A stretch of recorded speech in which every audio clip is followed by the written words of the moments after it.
Gracias por unirse a este espacio provisto por el Ministerio Hispano de la Asociación del Sureste de California, en el cual se dará un repaso de la lección de Escuela Sabática Al Punto. Les saludan sus amigos y hermanos Guillermo Quirós y Enrique Báez. Bienvenido, Pastor Báez. Muchas gracias, Pastor, igualmente. El título de la lección de esta semana, La buena noticia del juicio. Esta lección la estamos repasando en la semana del 29 de abril. Escuela Sabática Al Punto. Comenzamos.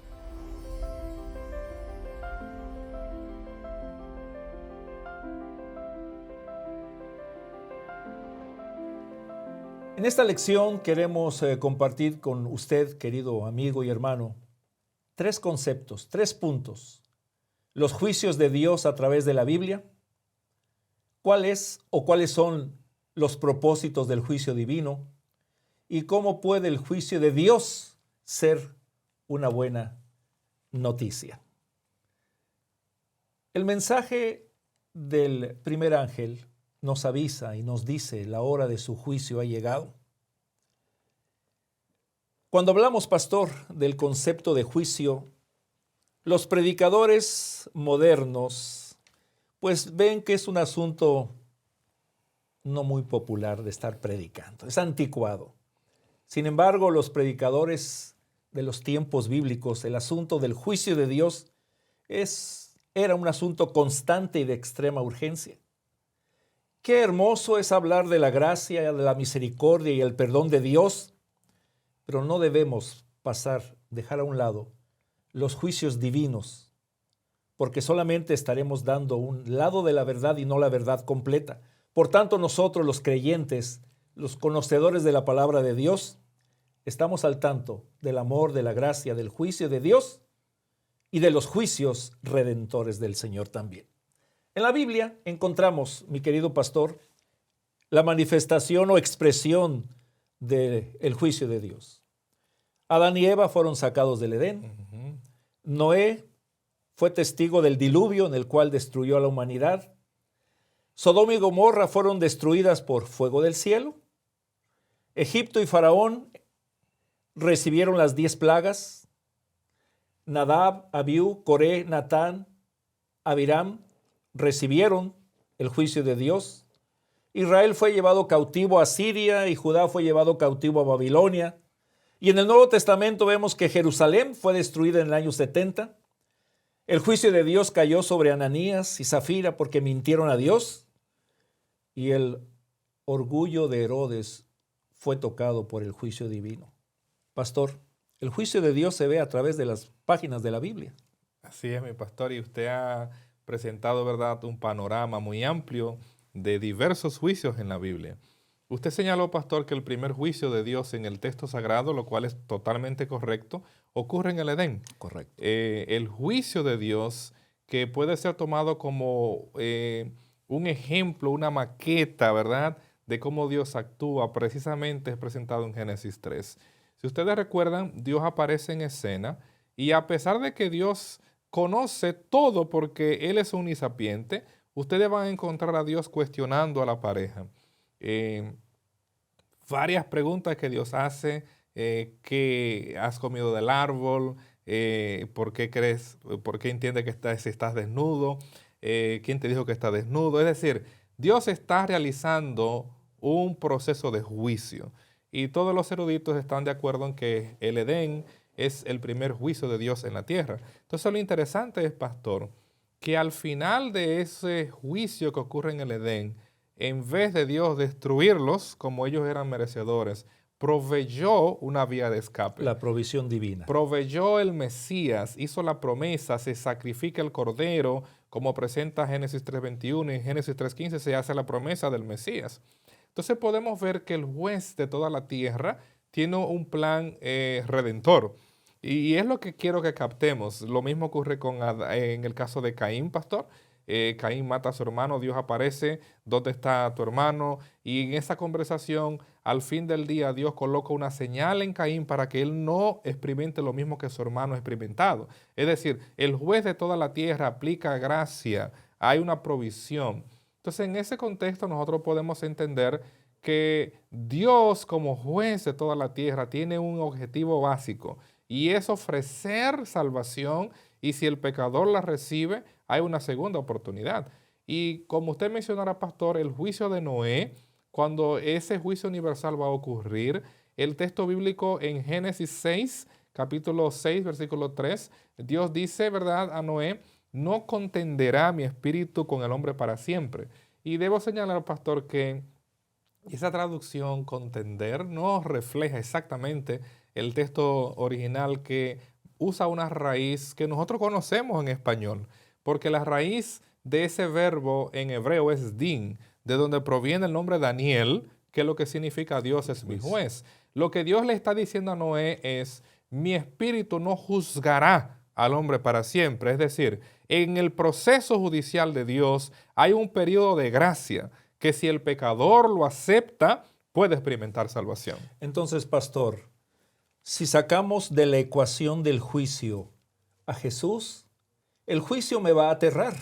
Así es. Si yo saco el justo juicio de Dios del concepto de juicio, voy a tener terror. Porque en cada juicio divino se muestra la gracia de Dios. Así es. Dios proveyendo al Cordero para Adán y Eva. Dios proveyendo el arca para Noé. Entonces, pastor, ¿por qué? ¿Por qué nosotros tenemos que ver el juicio con una expectativa de tranquilidad y de seguridad? Bueno, precisamente en varias ocasiones hay un texto, pastor, que a mí me gustaría leer, que nos ayuda a recordar el contexto en el cual se utilizaba la palabra juez. Como nosotros citamos en la primera semana en este nuevo trimestre, ¿verdad? En el libro de los jueces, básicamente, ¿verdad?, es un libro que habla de jueces. Y claro, en los primeros capítulos se enuncia cuál era la misión de un juez o de los jueces que presenta ese libro, dentro de los cuales estaba Sansón, Gedeón, entre muchos que nosotros recordamos, Débora.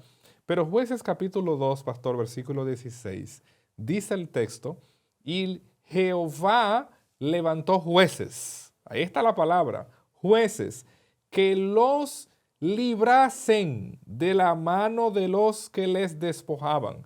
Esa palabra librasen, la traducción literal sería que los salvaran, porque el verbo que se está usando allí es de donde proviene nuestro sustantivo Mesías. Es decir, los jueces en el Antiguo Testamento, su misión principal era salvar, era liberar, era vindicar. De ahí que el contexto nuestro de Occidente, que pone en ese término juicio la connotación negativa, más bien está desconectada de lo que la Biblia nos presenta. Es por eso que nosotros vamos a encontrar que en el libro de los Salmos, en varias ocasiones el salmista, cito algunos de esos salmos importantísimos que nos ayudan a entender este contexto, como el Salmo 7:8, Salmos 26:1, donde el salmista le dice a Dios: júzgame, oh Dios, júzgame. En otras palabras, es evidente que el sentido que tenía el autor bíblico del juicio es positivo. Él lo que está esperando de parte de Dios es vindicación, perdón, restauración, una segunda oportunidad. Entonces, pastor, con esa seguridad enfrentamos los siguientes versículos que dicen: pero ellos darán cuenta, dice Romanos, porque todos compareceremos ante el tribunal de Cristo. Y dice también Pablo: te encarezco delante de Dios y del Señor Jesucristo, que juzgará a los vivos y a los muertos en su manifestación y en su reino. Estos versículos y lo que usted añadió, pastor, comentó, nos dan una seguridad de enfrentar el juicio con confianza, porque no vamos solos. No estamos expuestos a nuestras buenas obras, no a nuestra gracia, sino se manifiesta la obra de Cristo y la gracia de Cristo Jesús. El que cree en Él no es condenado, dice Juan. El que en Él cree no es condenado, pero el que no cree ya ha sido condenado. Explíqueme, pastor, por favor. Díganos, ¿somos salvos por la gracia? ¿O en el juicio se va a poner en la balanza la gracia y las obras? ¿Vamos a ser juzgados solamente por la gracia o vamos a ser juzgados solamente por las obras? Ya estoy confundido. Pastor, su pregunta es muy importante, ¿verdad? Y sé que usted no está confundido, pero señalo esto. Confúndame entonces, pastor, confúndame. No.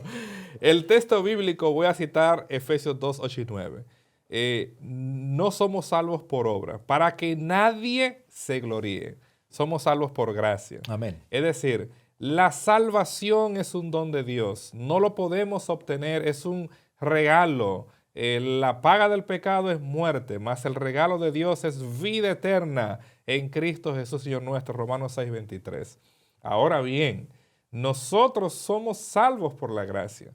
Pero otra cosa, pastor, es lo que tiene que ver que somos juzgados por las obras. Son cosas diferentes. Es decir, yo experimento la gracia de Dios, yo vengo a Jesús y entonces esa salvación es mía. Y entonces se va a cumplir ese proceso, como ya usted mencionó, Romanos 8:1, de modo que si alguno está en Cristo, ¿verdad? No hay condenación. No hay condenación. Justificado por la fe, pues tenemos paz para con Dios, Romanos 5:1. Es decir, yo soy justificado, soy salvo por la gracia. En Cristo no hay condenación. Y mira, el detalle es el siguiente. En varios lugares, como ya usted citó, Hechos capítulo 17, versículo 31, todos vamos a comparecer delante del juicio. Nadie se va a escapar. Nadie se va a escapar. Y en el juicio, tú y yo seremos juzgados por las obras. ¿Pero cuáles obras? Son las obras que evidencian la relación que tú y yo tenemos con Jesús. Seremos juzgados, como dice Mateo 16:27, por lo que hablamos. De toda palabra que pronunciamos, daremos cuenta. Seremos juzgados, como dice, ¿verdad? Apocalipsis capítulo 20, versículo 12, por las obras nuestras que están registradas en los libros en el cielo. Es decir, mis actos, mis palabras, lo que yo evidencio, todo está registrado en los cielos. Y nosotros vamos a ver con más detalle, ¿verdad? La próxima semana, cuando veamos en el contexto de la época del juicio, en el contexto de Daniel 7 y Daniel 8, ¿verdad? Cuán importantes son los registros celestiales para evidenciar la vida que tú y yo hemos vivido. De nuevo, pastor, salvos por la gracia y juzgados por las obras. Gracias, pastor, porque ahora me confundió más. ¿Cuál es la buena noticia del momento del juicio? Evangelios son buenas nuevas y gracias por la explicación, pastor, porque para muchos el concepto de gracia y obra los confunde. El Evangelio es bien claro, son buenas nuevas. Pero cuando hablamos de juicio, pues no suele evocar ninguna buena noticia.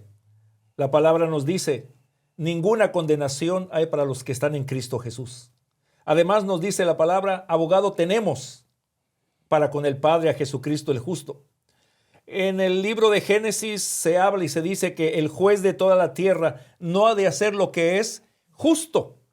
Y Timoteo recibe del apóstol Pablo, por lo demás me está guardada la corona de justicia, la cual me dará el Señor juez justo en aquel día, y no solo a mí, sino también a todos los que aman su venida.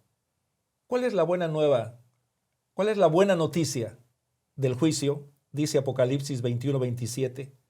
No entrará en ella ninguna cosa inmunda o que haga abominación y mentira, sino solamente los que están inscritos en el libro de la vida. Amén. ¿Cómo debo enfrentar, pastor, el juicio? ¿Con terror, con temor o con alegría? Apreciado amigo, quien está sentado en el trono, el juez de toda la tierra, y es justo, es nuestro Salvador, amén, pastor. Amén. El juez de toda la tierra, ¿verdad? A partir de Génesis 18:25 sabemos que es Dios. Pero en Daniel capítulo 7 es evidente que el Padre todo juicio dio al Hijo, como presenta Jesús en San Juan. Entonces, cuando nosotros venimos, ¿verdad?, al final de la Biblia, en el libro del Apocalipsis, pues Jesús aparece en ese trono, como es presentado en Apocalipsis capítulo 4, Apocalipsis capítulo 5, donde Él es el único digno, Él es el único que ofreció su vida por ti y por mí.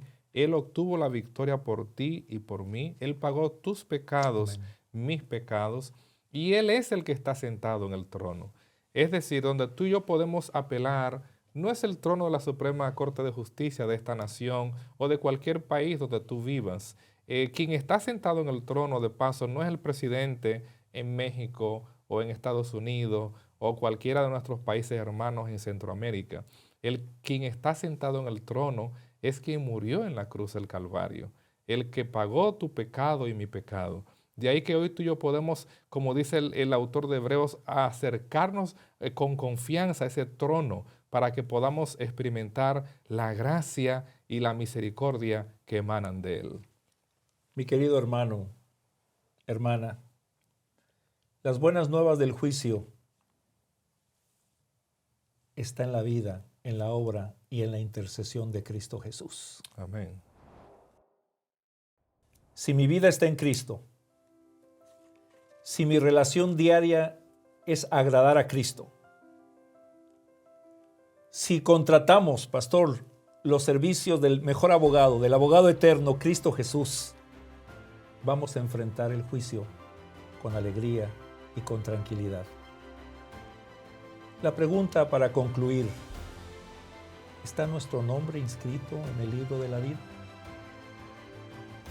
Gracias, Señor Jesús, por ser nuestro juez justo. Esto ha sido Escuela Sabática al Punto.